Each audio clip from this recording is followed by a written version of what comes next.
Hello, everyone, and I'm so excited to be here with Lisa Carlo with our Broker Success Stories powered by Ground.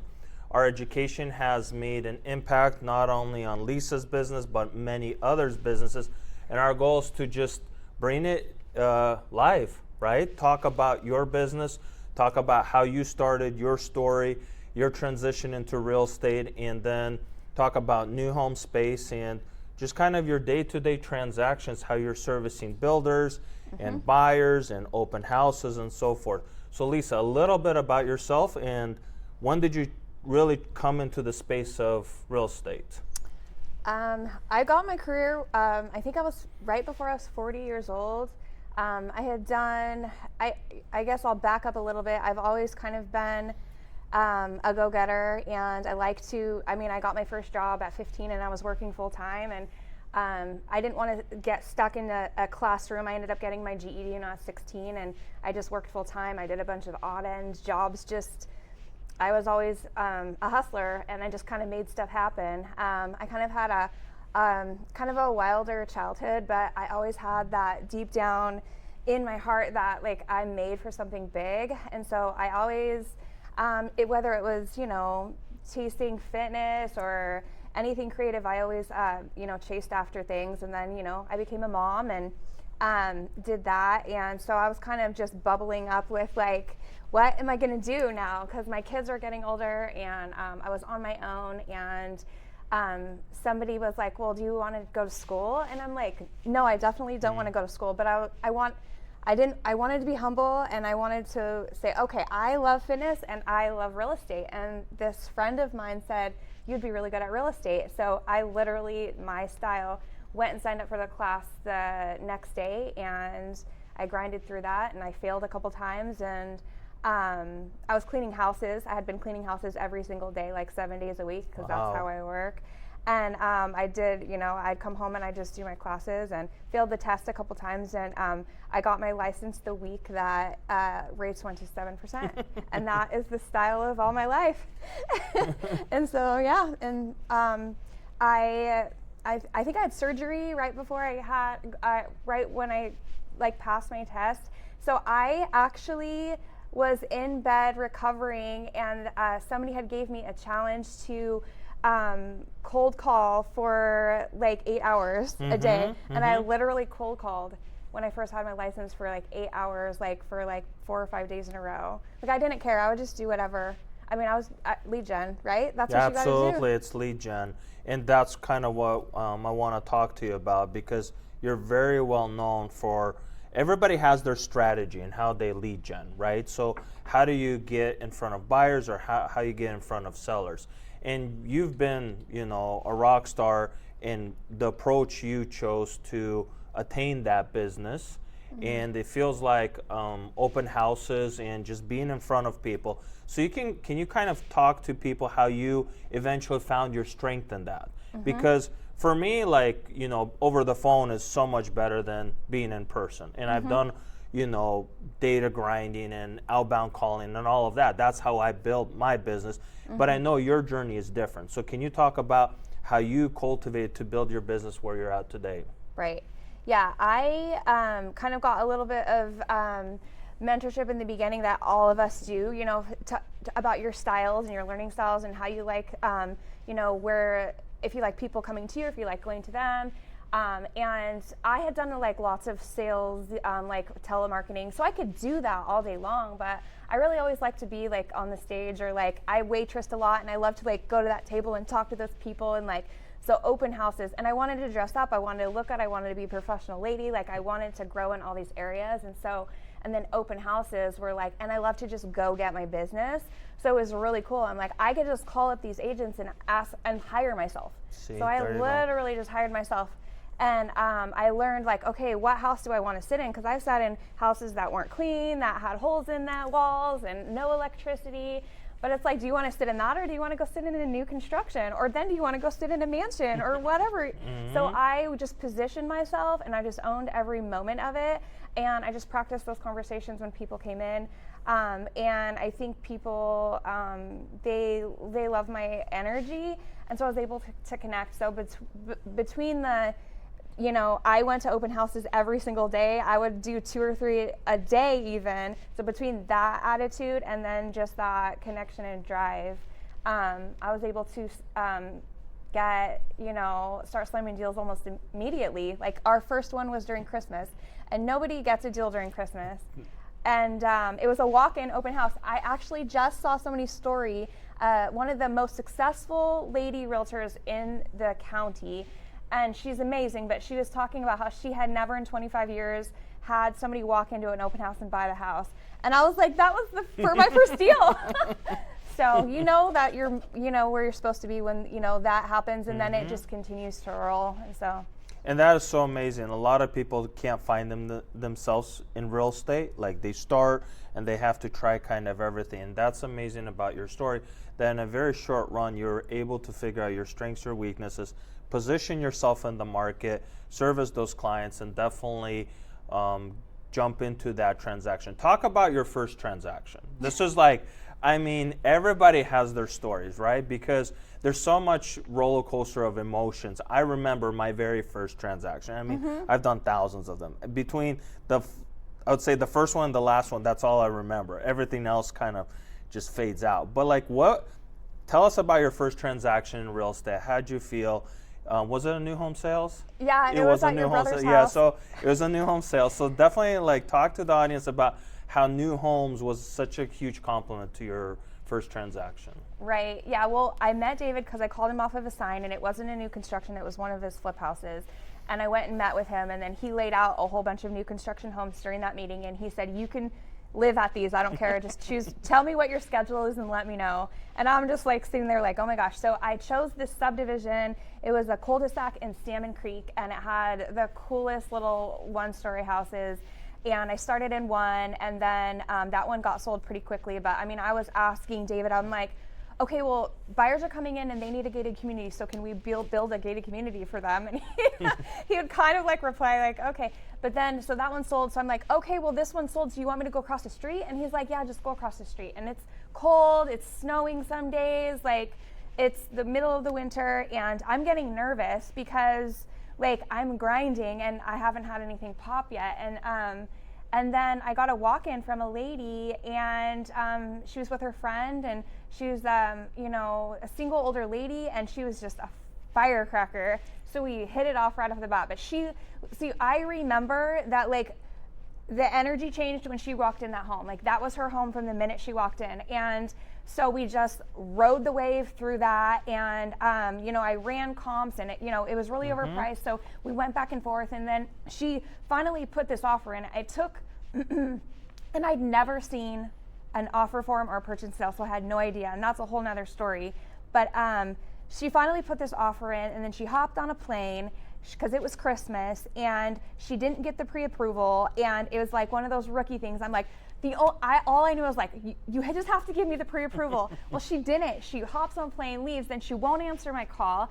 And he's like, it's like 4 days in, and he's like, well, Lisa, I don't know if this is gonna work out. We have a cash offer. And I'm at home, I'm a single mom. I don't really have, like, I have emergency fund, but like this is super stressful. And my kids are like, I stormed out at that point that day, I remember, and I started crying. I'm like, okay, hold it together. So that was the first big roller coaster. And then I'm trying to get to my lender. I need this pre-approval because it's not going to go through. And and then she said that the pre-approval was, it wasn't going to go through because of her credit score. But then the lender, she cleaned it up, and I freaking got it. Like at the very, very last second. Like the very last second, we got that deal together, and it was like very stressful. So what we want to just portray to our broker audience and everybody who listens in entrepreneurship, business is not easy.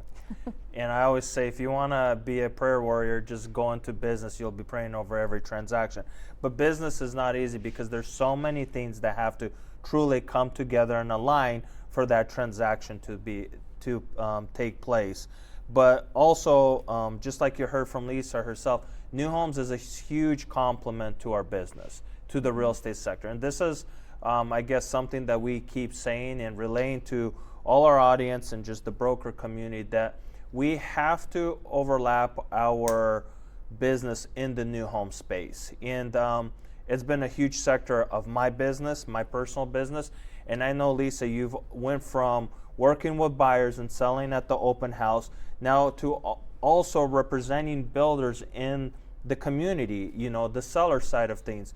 And can you talk a little bit about, how you kind of managed to learn and slowly work your way into not just working the buyers, but also, working with the builders? And it's a B2B, and we call it, in our training, a B2C, working from the business to the consumer, and then starting to work with B2B, right? Working with business to business and servicing these builders on taking their product to the market.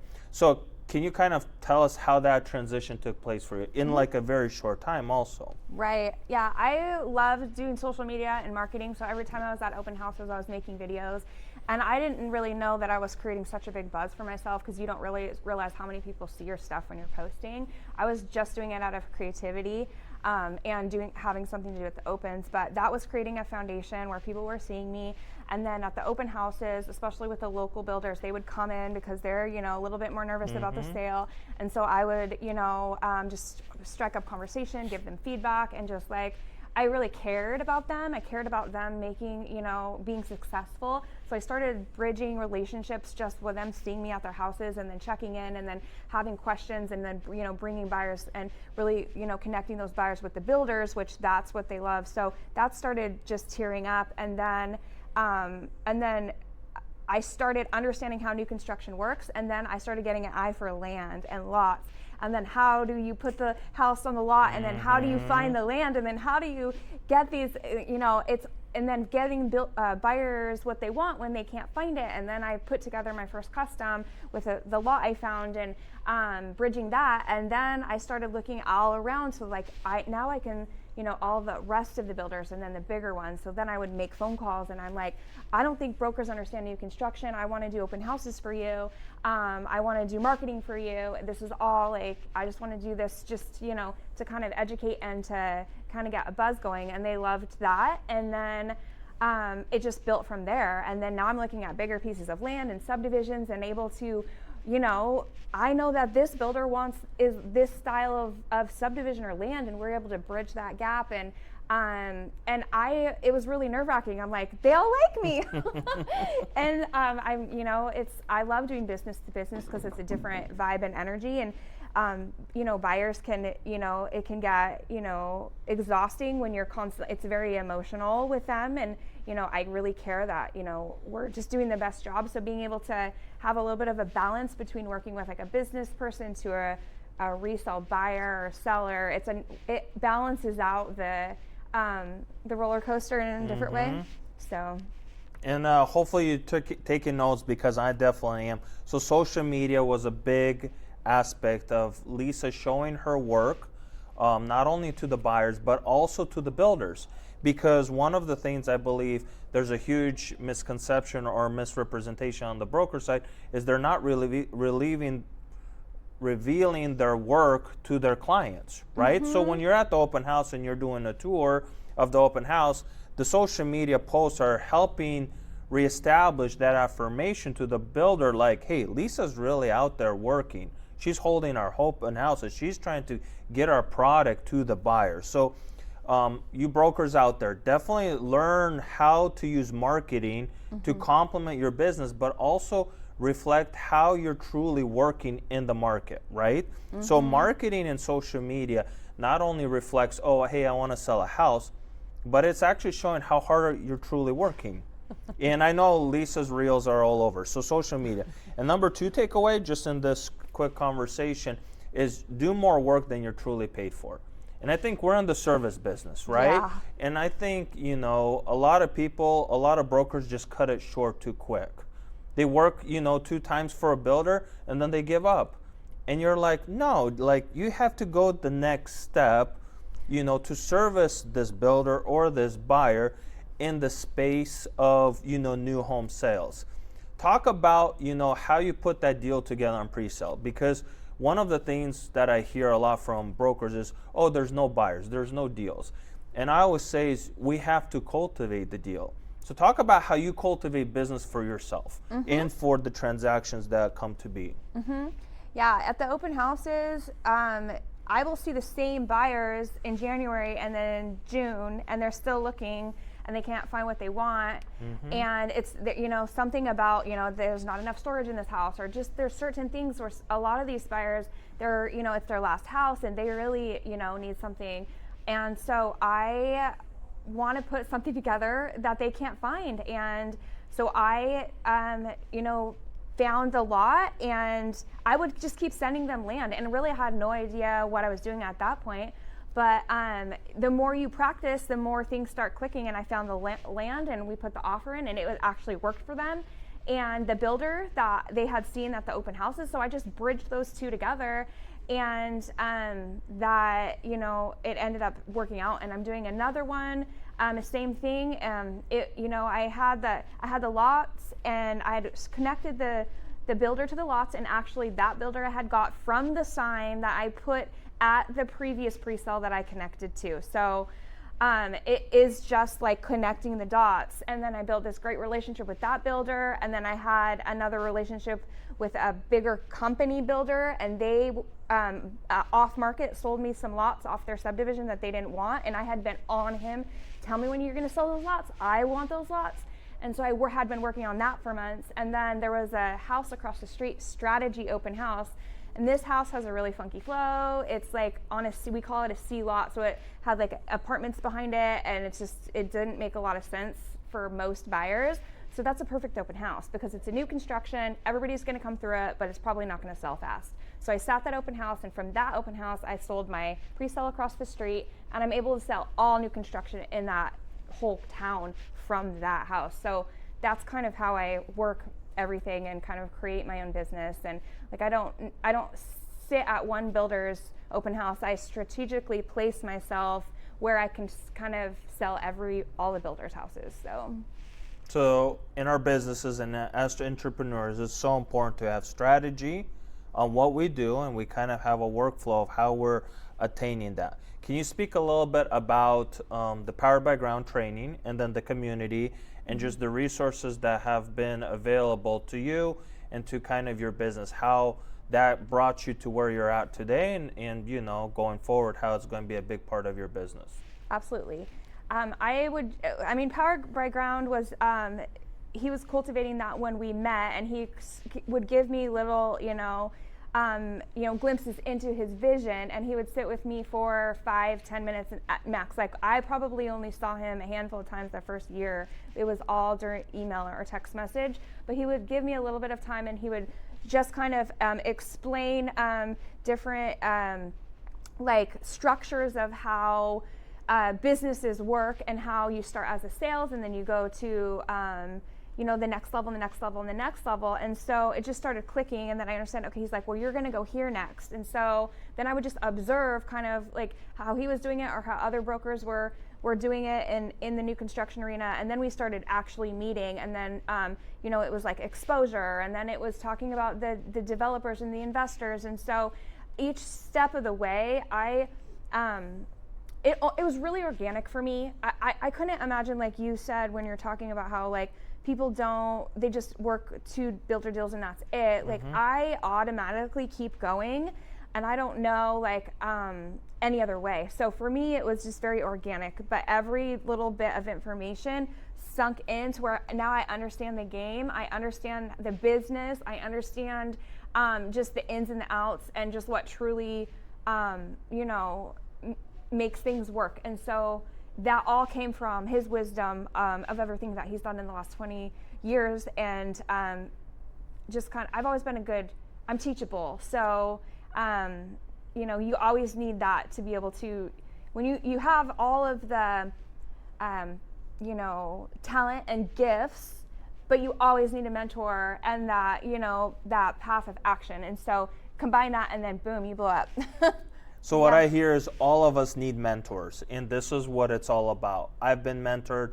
We're here at Powered by Ground. We're excited to mentor Lisa and many other brokers, whether you're a solo broker like yourself, and then we have teams and also companies that seek to embrace this whole concept of new homes, and just how New Home Division has a strong arm in cultivating more business for brokers. And that is amazing thing to see, just you up and coming in all the spaces. And I say like going upstream, right? All the way to the spring itself, right? Where it's just the business starts to flow and it's coming more your direction than you're spending all the energy trying to go upstream. And then we talk about a lot that those brokers who have taken new homes or the concept of new homes or associated with new homes, how they have raised to the top of their broker communities and just in that space of transaction cultivating. And just like here, just probably where you're at, new homes is a huge space. And this is what we do in Powered by Ground. We want to talk about the power of real estate, servicing your clients, but also in new homes, how new homes is such a big contributor.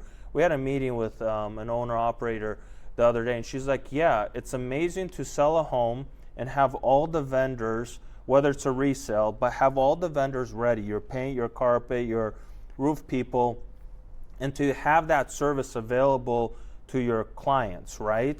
And I think in new home space, and I think you do this also, a lot of people ask, what's going to happen in 5 years to our town, right? What's going to happen in 5 years to Southwest Washington, right?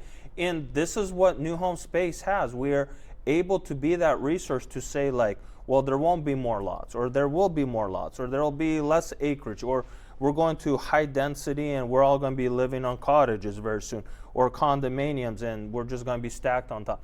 But like, this is what new homes is becomes this resource. Can you tell us about like your involvement with BAA, you know, a network here, and then how you've also started to become this resource hub and how you're providing these services to the community? Yeah, definitely. There aren't a ton of people who understand development and new construction and how everything's working with zoning and just from the basic transaction things to the more complicated. And so it's to become somebody that somebody goes to, it's not that hard because there's just not a lot of people. So if you learn from him, there's a handful of really good, Eric Galimo, you know, and I've been able to befriend just some really pillars in the community, and they're more than happy to help and they're more than happy to answer questions. And so that's been a really cool thing that I've learned about everything, is that, you know, it's all at our fingertips. All we have to do is make that phone call and be curious.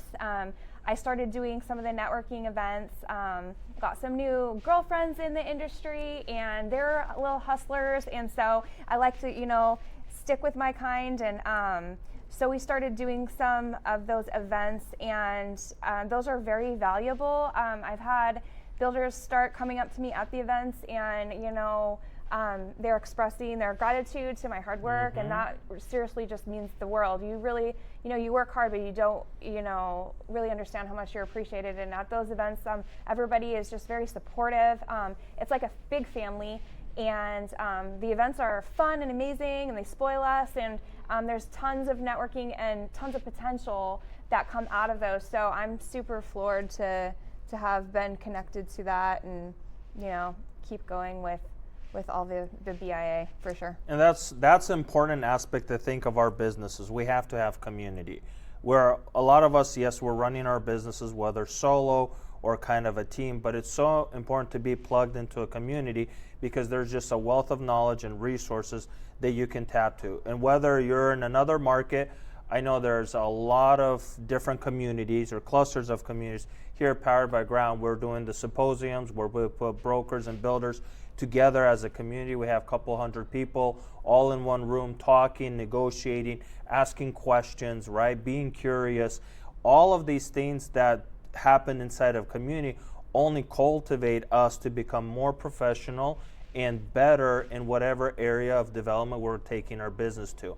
So as an entrepreneur, just I guess speak to our audience. We'll kind of finalize on that. As an entrepreneur and being, I guess, an entrepreneur in heart, right, from the start get-go, kind of dropping out of school and just going straight to work, you know, give the highlights of why it's so cool to be an entrepreneur at heart. Well, freedom, and there's no ceiling, and there's no looking back. And I love momentum, and just, you never know what's around that corner. I love learning on the fly. I love not knowing what's going to happen, and then just looking back and, proving to yourself that you've done it over and over and over, and no matter how scary it might get, that you can continue to keep going, like, until you decide it's time to not, until it's time to slow down. So yeah, I think that freedom and that just personal success in your heart is definitely, you can't put a price tag on that. So it's awesome. Lisa, well, thank you for being here with us at the Broker Success Stories. Appreciate everything you do.